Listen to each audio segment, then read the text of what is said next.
Good morning, YouTube. It's Lewis with Rosebuds Travels, and today I'm going to show you all the parts necessary to reinforce your awning and make it more wind resistant. So the first thing that you will need is a paint pole that has the adjustments that where it has the holes and it's a positive lock with a button. And on mine, I drilled 2 additional holes between the ones that existed when I bought it. You don't absolutely have to do that, but you have less adjustment in the length that's available to use with it not drilled. And when you have more adjustment, it's a little easier to deal with. So you need 2 of these, and you can buy those at home improvement store.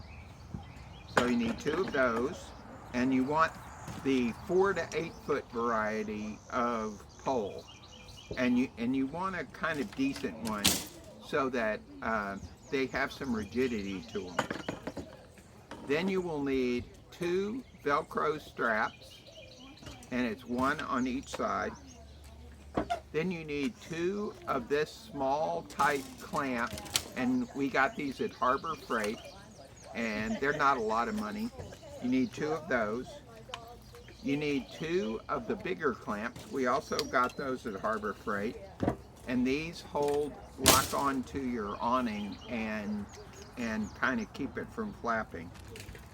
Then you need 3/8 lag bolts, about 8 inches long with a washer. And what we do with these is we drive them into the ground, and they hold your poles down to the ground. They keep the poles from lifting up, and they don't, so it keeps your awning from like totally lifting up.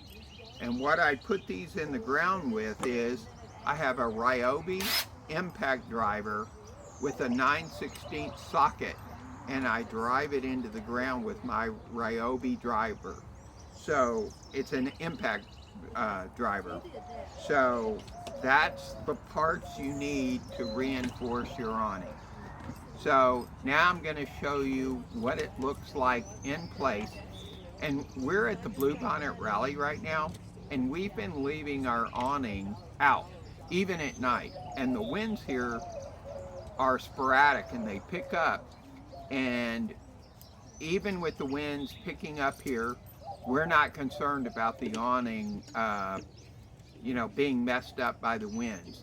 The only time you would need to worry is if there were some really, really, really strong winds. Then I would probably take my awning down and put it up. So if they were really strong, but around this part of West Texas, the winds are gusty, and they're often gusty, and so, but this particular system will handle that easily.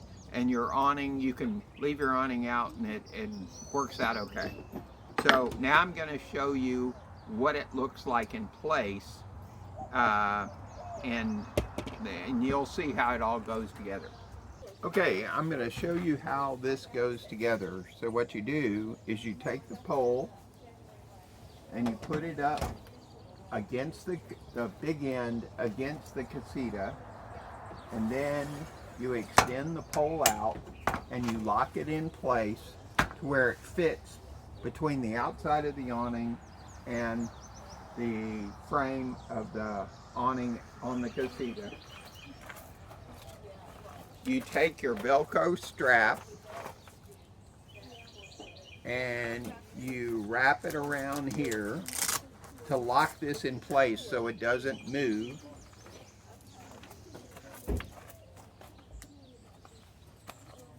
And then you get your clamp that you got from Harbor Freight, and you put it on here, and you take the bigger one and you put it up here,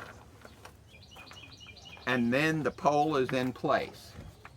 And then you take your 3/8 lag bolt and you drive it in you put it in the hole of your foot bracket and lock it down to the ground, and then you are secure, and then the awning is held in place.